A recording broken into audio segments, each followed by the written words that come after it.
Welcome back to Outside Views, and bro, we need to talk. And today I want to talk about something that genuinely chills me to the bone. The rapid, staggering collapse of the Conservative Party in the UK. And it's not just a slump. It feels like an implosion, a demolition of a political force that for over a century has defined the very contours of British life. The polls are abysmal, reaching historic lows, and I honestly believe we are watching a party that once dominated the 20th century teeter on the edge of irrelevance. And the question isn't whether they are in trouble. The question is the Tory party on the verge of total irreversible collapse? And I think the answer, horrifyingly, might be yes, at least with the people we hear at the moment. Just look at the facts laid out before us as the party gathered for its annual conference in Manchester on October 7th. You've all seen that.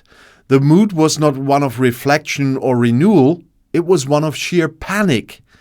And this is the party of Margaret Thatcher, the Iron Lady. And I have to agree with former Brexit minister, and you will get shocked now, David Davis, who is convinced she is spinning in her grave. And that I ever would agree with him is a miracle as well. Imagine her approaching her 100th birthday and seeing this state of affairs. She must be absolutely rotating with fury at the sight of her party, now trailing not just the governing Labour Social Democrats, but also the populist hard-right Reform UK party led by Nigel Farage. And this is the core of their dilemma, their existential crisis. The UK's electoral system is built on a rivalry between two major parties, and the Conservatives are losing their position as one of the anchors of that system. The party that shaped the nation's destiny more than any other is now staring into the abyss of insignificance.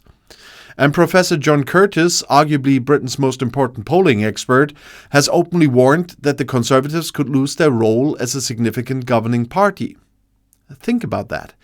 Not just losing the next election like they did the last one, but losing their historical position. And this crisis is a self-inflicted wound, and its name is Brexit.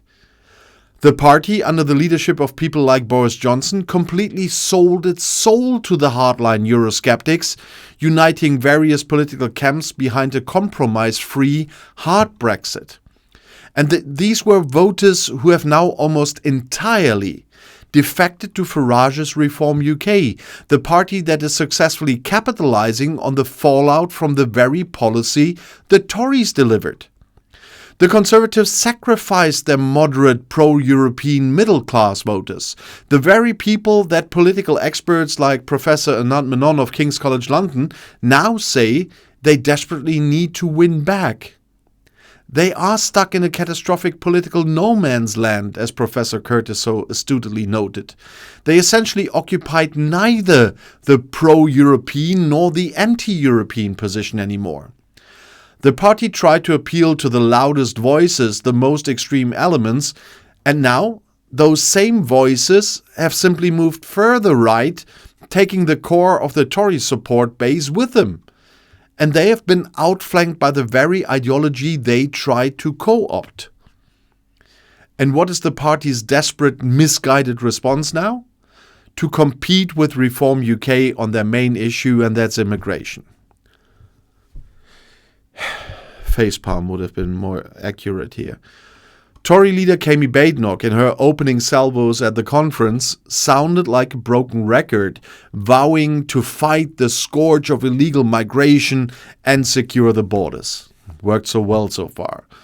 She announced a frankly shocking plan to deport 150,000 people per year, adopting methods seemingly inspired by the controversial US Migration Authority ICE or ICE.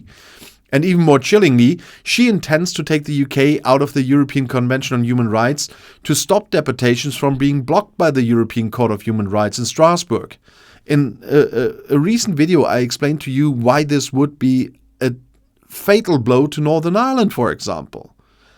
And this is the political death spiral. The attempt to out-Farage Farage sacrificing the last vestiges of moderate principle in a futile chase after voters who, as Manon says, are now almost impossible to win back from Reform UK. And this shows a fundamental lack of original thought and a deep-seated panic. They are trying to fight a fire with the very fuel that started that fire.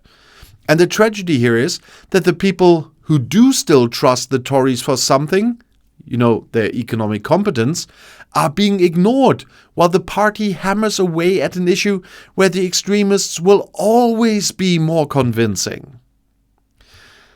And now let's talk about the catastrophic elephant in the room, Brexit itself. Kemi Badenoch had the audacity to claim that the Conservatives were brave enough to take Britain out of the European Union, honoring the biggest democratic mandate in our history, as she put it. And that's not bravery, it is recklessness.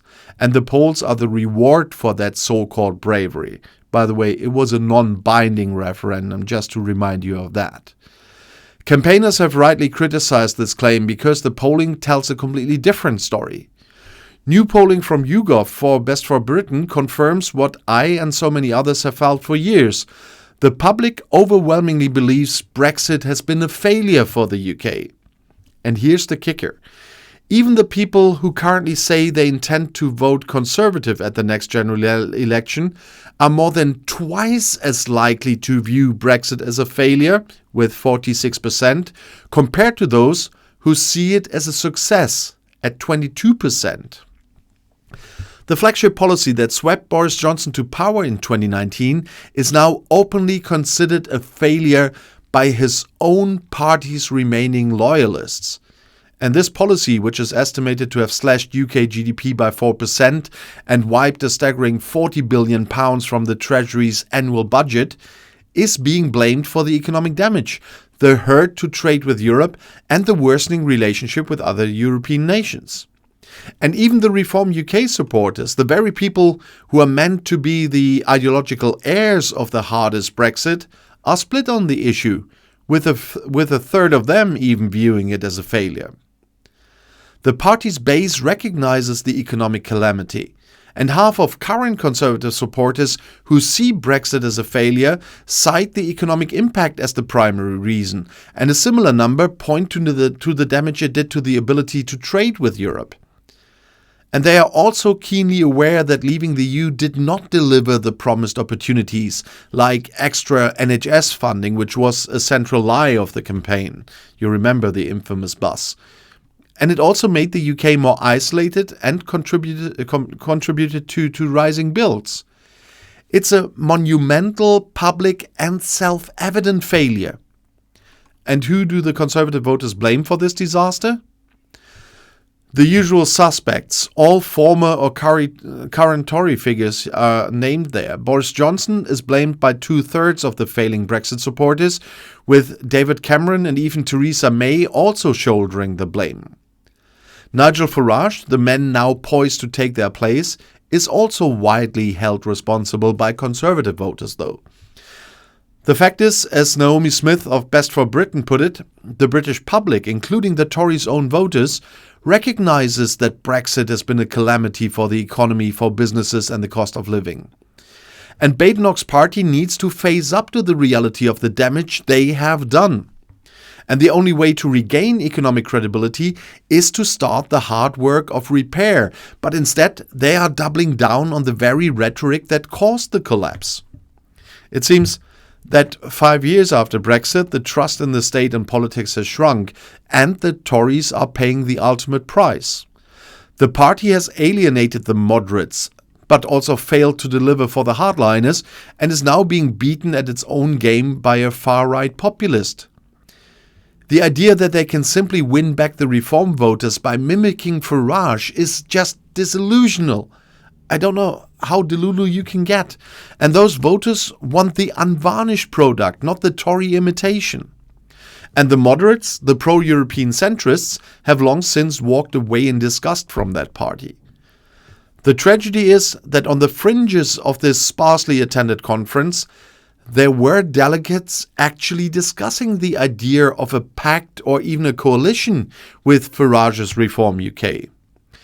The thought that the historic Conservative Party is so desperate that it would openly contemplate a deal with the very forces that are now dismantling it is a chilling testament to their decline.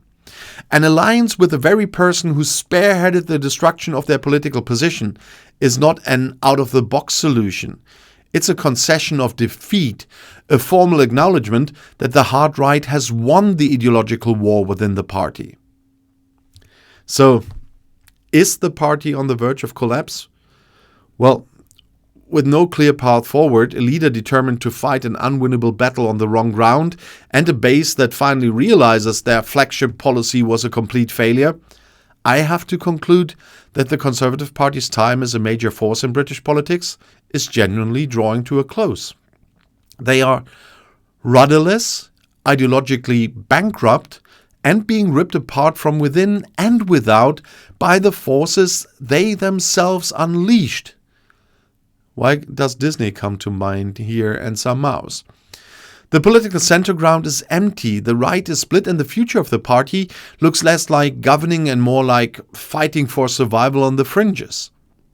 What Thatcher would say remains a mystery, of course, but what I am seeing is a party that chose political expediency over principle and is now paying the ultimate price. This is a moment of profound change in the UK, and I fear the worst is yet to come. And as I said, I'm looking in from the outside. Sometimes it's easier to get a grip on things when you do that. But of course, as usual, let me know your thoughts in the comments below. And if you think this is the beginning of the end of the Tories, or the end of the end already. And if you want to see another video right now, the next one is right here in the end screen. I'll see you there. I'll be back.